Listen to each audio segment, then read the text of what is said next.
Welcome to Super World of Goo. There are many kinds of World of Goo, but this one is a demake in Pico 8, which is cool.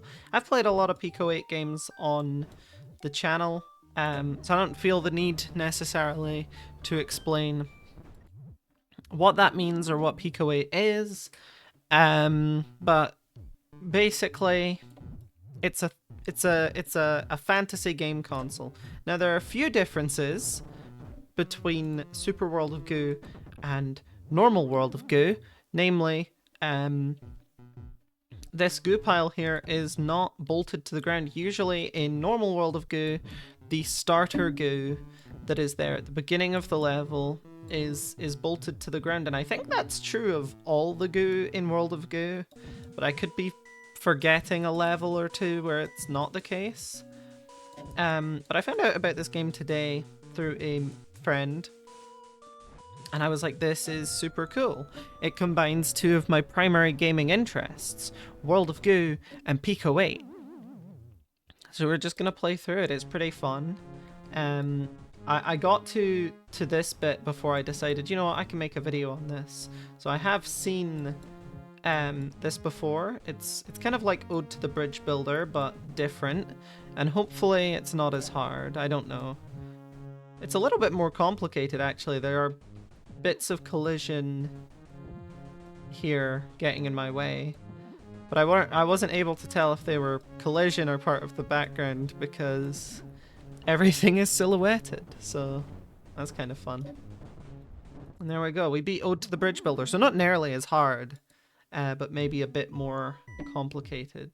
And of course we have the balloon goo, which is an essential part of... Okay, yep, I've lost. Oh, it came back down at least. But yeah, that's bad. So I need to get 9 goo into the pipe. I assume I only have 9. That's my assumption here. Well, some of it just died. I'm gonna try bridging along and see if that works. Because maybe I'm approaching this from a different perspective than they want. Maybe I'm just meant to reach down to get this goo, and then fly up using the balloon, or like use the balloons to support the weight while I bridge across. I could see either of those things being the case. Due to the low resolution, it's kind of hard to get an idea of how much goo I have in total to start with, but I had enough. I didn't need to do the silly thing I was gonna do. You know, one of the significant differences between this game and World of Goo is just the screen size, because the border of the screen is actually an interactable part of World of Goo, in the capacity that if goo touches the side of the screen, it breaks and it disappears. So you have a lot less space to work with, both as a player and as a level designer, if it's 4x3 like Pico 8 is. And already I saw in the last level that came into play because I moved slightly left of the starting point and it was already, oh, you know, you've run out of space. So, but that should be enough. Kind of similar to the original game where it teaches you about that mechanic, but slightly more difficult because it expects you to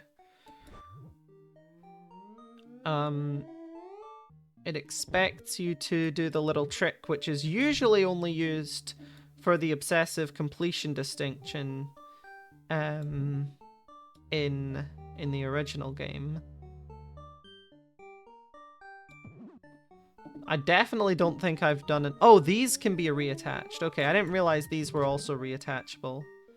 These looked like the matches to me, but I guess they're not. If I read what the sign painter had to say, I'm sure I would have figured that out. but I didn't, so...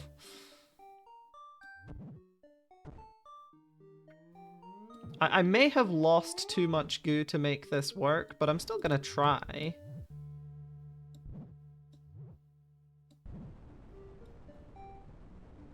So if I do that, then I can take all the other ones off, and the...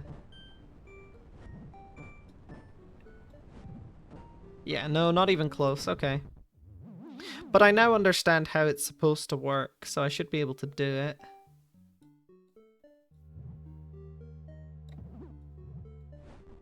It's kind of hard to be fast. It's not nearly as responsive as the original World of Goo. It's kind of hard to place things quickly. Which, to be fair, makes sense. The mouse in Pico 8, like, the mouse tool is actually, like, part of the dev kit, and it's not necessarily meant to be used for releases, you know, for games. I get the impression that it's kind of in development. I mean, that was always my interpretation, at least. I could be a bit... See, I wish I had the power to use the time bugs in this game, because it's so easy to make a mistake like that costs you time. Well, hopefully I can complete this level. I guess I want to build up, right? Because building up is the same as building along when it goes down like that.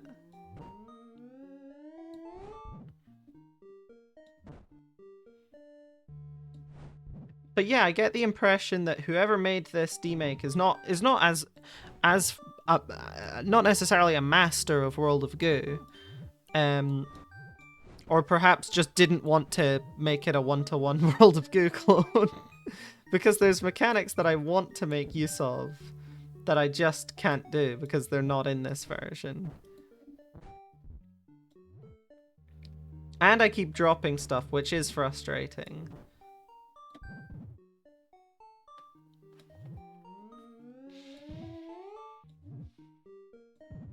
Certainly I am feeling the difficulty increase compared to the original.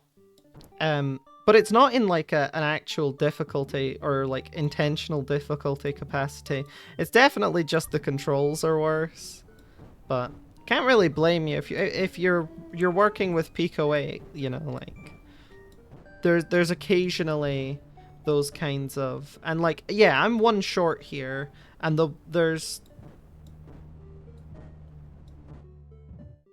actually in the original World of Goo, I think I would have been able to make that, because usually you can get the last one, or like if you have two things connected to a pipe and they're removable, you can usually get one of them because the pipe stops sucking slightly after they detach. Although it doesn't feel super intentional. I always got the impression from World of Goo that they just made the game physics and logic and then worked it out from there. You know, you create an environment and then see what puzzles you can build out of that, rather than building all of the pieces of that environment with intention to design specific puzzles. Which is cool. That's a really cool approach to game dev.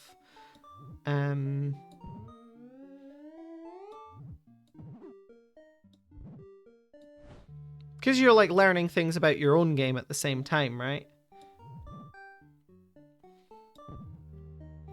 Like, you don't know everything going into it, I guess, is the thing. I think it's easier to misselect, but is ironically also easier to be precise with your selection. Like, you need to be slower than in World of Goo, because if you go quickly, you'll get just as many issues as you do in the original. But if you do go slowly, your effort is rewarded in a greater capacity than World of Goo does. But I guess they don't have obsessive completion distinction in this game, because I don't think you could have done better than that.